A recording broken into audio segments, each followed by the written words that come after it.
In the dimly lit corridors of the Kyre Institute for Neurological Studies, Dr. Jafik navigated the sterile halls with an air of detached curiosity. The flickering fluorescent lights above cast eerie shadows on the walls as she made her way to the East Wing, where a particularly intriguing subject awaited her. Subject 3149, a woman in her mid-30s known only by her codename Echo, had been part of the Kyre Institute's long-term study on cognitive re-education. Her remarkable capacity for adaptation and memory retention made her an ideal candidate for Dr. Jafik's research into the neural mechanics of habituation. As Dr. Jafik entered Echo's room, she was greeted by the familiar sight of the woman seated in a chair, eyes fixed on some distant point beyond the confines of her gaze. The silence was oppressive, punctuated only by the soft hum of machinery and the occasional beep of a monitoring device. Dr. Jafik approached Echo cautiously, aware that even the slightest disruption could impact her subject's fragile mental state. She checked the readouts on Echo's vital signs, satisfied to see no deviations from the expected patterns. "Echo," Dr. Jafik said softly, "it's time for your daily recalibration session."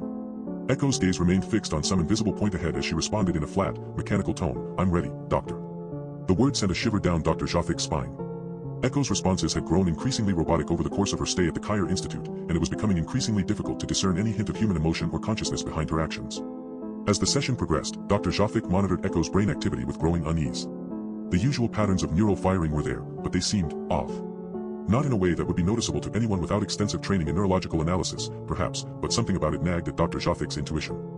As the session concluded and Echo returned to her chair, Dr. Jafik couldn't shake off the feeling that she was watching something beyond human comprehension, a puppet show of cognitive functions without any semblance of life behind them. She made a mental note to review Echo's latest test results more closely, wondering if there was anything about this subject's peculiar case that might shed some light on the darker corners of her own research.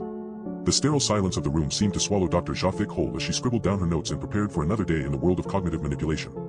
Little did she know, Echo was only beginning to adapt, to change in ways both subtle and sinister.